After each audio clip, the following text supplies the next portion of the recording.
Hi, I'm Dale Beaumont and welcome to Lifestyle Investor TV. This is the show that takes you up close and personal with real-life Aussie investors, each an expert in their field. You're going to learn about how to develop the psychology and mindset of a successful investor. You're going to learn about a range of different investment vehicles from the internet, shares, business and property.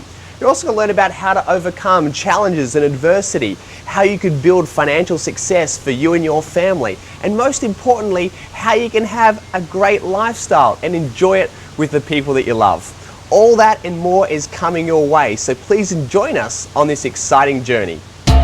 Ask any successful investor and they'll tell you that mindset and psychology is the key ingredient to being successful. We're about to meet an amazing man, Dr. John Hinward, who's the author of this book, You Can Expect a Miracle. He's had a successful career over many decades and has now helped thousands of other people worldwide. Let's have a chat and hear what he's got to say. Hey, great to meet you, John. Good to meet you, Dale. So, John, tell us give us a snapshot of your background and what you do today. By profession, I'm a chiropractor. Originally, Right. I was a teacher back in the 60s and taught in Australia, in England, in Denmark, South Africa. And in 1973, I went to Canada, became a chiropractor. As Henry Ford said once, if you think you can, you can. If you think you can't, you're probably right. And in these current times, I know many people who are friends of mine and colleagues who are doing exceptionally well in investment. Why are they doing that way? Because they expect a miracle. They do great due diligence and they're looking for opportunities. Great, thanks so much. It's been a pleasure talking to you. Thank you. Well, one of the great things about investing is you get the income to have a fabulous lifestyle. We're about to meet Rob Wilson, also known as Aussie Rob. He's built several multi-million-dollar businesses and has educated tens of thousands of people around the world. He's also an avid stock market trader. We're here at his office in the Gold Coast. We're about to have a chat and discover the secret of his success. Aussie Rob, it's great to meet you. You too, mate. Now, first of all, I've got to say, you don't look like a typical investor. Where's the suit, where's the tie? Yeah, well, that's the old days, mate. That's the boring stuff.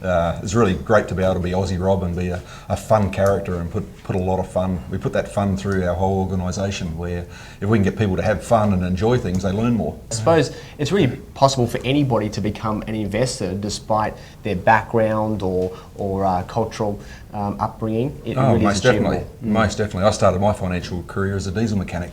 Diesel mechanic. So, yeah, definitely. So if I can do it, anybody can do it. It's just simply a matter of people being able to be disciplined to follow rules. Just a bit of trivia. I also read in the magazine as well that you had an aeroplane named after you. Yeah. Tell us about that. Yeah, that was a buzz. That was a real buzz. And that was through charity too, with Sir Richard Branson and the Virgin Charities. We were at an auction there and they auctioned off the plane on there. And yeah, it's a pretty good buzz. Clients will email through the office and say, oh, I was on the Aussie Rob plane the other day and so forth. I always tell people that the more you give, the more that comes back. Working with you, someone for you to model, and the other one is your mindset. The three areas that we need: mechanisms, mentors, and mindset. Well, it's been a pleasure talking. Thanks You too, for mate. your time. Great, thank you too. Well, we're now going to have a chat to Melanie White. She's had a background in property and has been in this area for over 19 years. Now, she's going to talk to us about what makes a successful investor and also some insights into the area of property. So thanks very much for having a chat. Thank you. Now, you grew up on a dairy farm. How did you then get involved in property? It was a bit by accident actually. My sister decided that she was going to apply for jobs for me. She wrote my resume, sent it into an employment agency, and bang, it ended up being a real estate agent. Now, a lot of people are in the area of real estate, but they don't actually, practice what they preach and invest themselves. Have you been an investor? Yes. I've started investing myself about 6 years ago, and I do agree there are a lot of agents that have been working in property for years and yet have never ever jumped in and bought their own properties, which is very sad. And what was that reason? Why did you decide, enough of being in the industry, I actually want to now start to build some wealth for myself? Well, I didn't want to just, work each week, get paid. I wanted to make a difference, and I knew that if I took responsibility from my life, that I'd be right in setting myself up for my future. So property was that was what I picked. But it's just a case of just have a go. It's actually really easy, and each property I've bought, it has been easier and easier. Be very, very careful of the people that give you advice but have not done anything about what you're doing. I just want to say it's been a pleasure talking to you, Thank and you. thanks for sharing your insights. Well, it's been a really interesting journey, and as you've seen, there's a lot to learn. So make sure you tune in again and watch another episode of Lifestyle Investor TV. I'm Dale Beaumont. Thanks for watching. See you next time.